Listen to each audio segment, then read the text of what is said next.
The Sixth Seal, the Fall of Constantinople in Revelation 6. Introduction. The fall of Constantinople in 1453 marked a cataclysmic event in world history, particularly for Orthodox Christianity. As the centuries passed, the Arabs, initially seen as the primary enemies of the Byzantine Empire, were replaced by the Turks, who came to be identified as the sons of Hagar in Orthodox apocalyptic traditions. The Ottoman Turks emerged as the dominant force in the Eastern Mediterranean.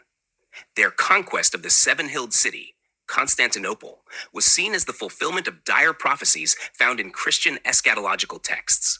Among these, the Greek apocalypse of Daniel offers striking visions that parallel the events leading up to and following the fall of the Byzantine Empire. This document explores the relationship between the Greek apocalypse of Daniel, the prophecies concerning the destruction of Constantinople, and their connection to the opening of the sixth seal in Revelation 6. The Apocalypse of Daniel and the Ottoman Conquest.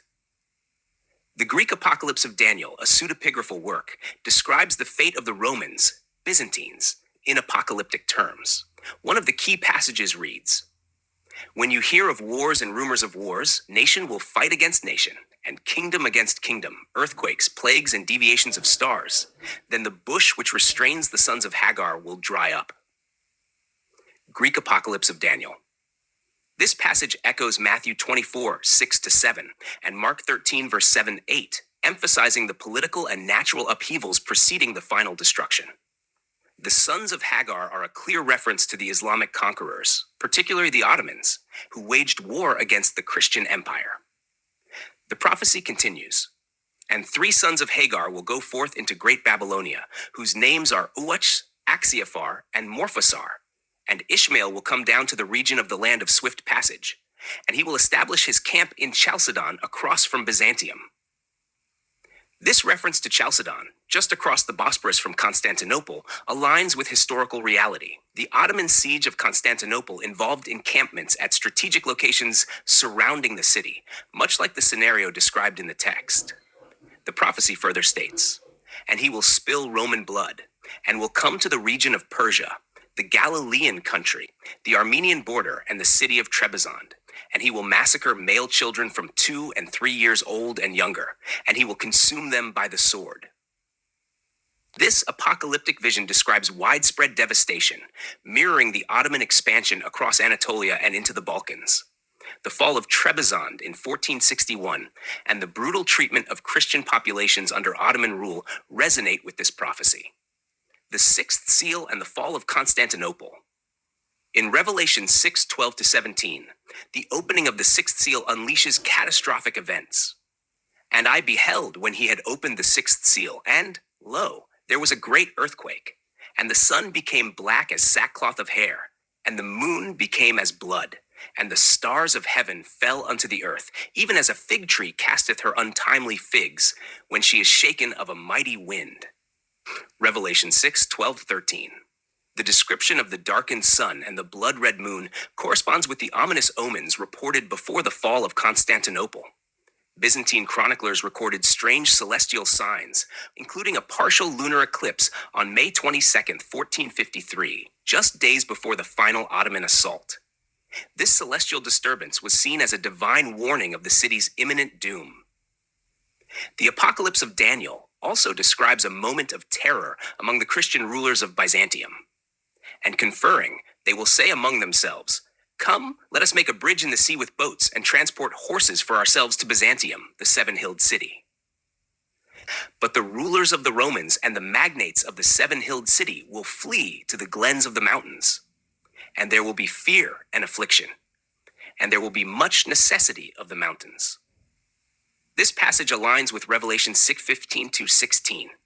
"And the kings of the earth, and the great men, and the rich men, and the chief captains, and the mighty men, and every bondman, and every free man, hid themselves in the dens and in the rocks of the mountains, and said to the mountains and rocks, Fall on us, and hide us from the face of him that sitteth on the throne, and from the wrath of the Lamb."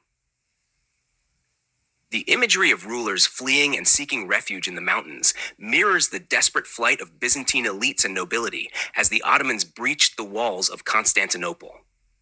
The city's final emperor, Constantine the Thirst reportedly refused to flee but died fighting, fulfilling the legend of the last Constantine defending the empire.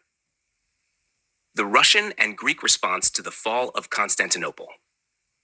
The apocalyptic traditions surrounding the fall of Constantinople deeply influenced both Russia and Greece. With the Byzantine Empire gone, Russia saw itself as the heir to Roman Christianity, leading to the doctrine of the Third Rome, Moscow.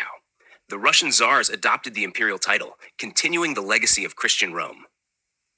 Catherine the Great named her grandson Constantine in the hope of fulfilling the prophecies of a Constantine restoring Byzantium. Similarly, Greece's struggles against Ottoman rule were often framed in apocalyptic terms, with many believing that a future Constantine would reclaim the Queen of Cities. The Greek apocalypse of Daniel reflects this belief. Woe! Woe then! How will the Orthodox faith of the Christians and the invincible power of the honorable and life-giving cross be overcome? Despite the fall of Constantinople, the Orthodox faith endured, awaiting the restoration of Christian rule in the city. Conclusion. The Greek apocalypse of Daniel, with its dire predictions of Constantinople's fall, aligns remarkably with the historical and biblical apocalyptic imagery in Revelation 6. The siege and destruction of the Byzantine capital by the Ottomans can be seen as the fulfillment of the sixth seal's opening, an event of profound eschatological significance for the Christian world. The text not only anticipated the tragic fall of the city, but also shaped the hopes and aspirations of Orthodox Christians for centuries. The legacy of these apocalyptic visions continues to resonate, fueling national and religious aspirations tied to Constantinople, even in the modern era. The punctuation and formatting have been corrected for clarity and readability. Let me know if you'd like any further refinements.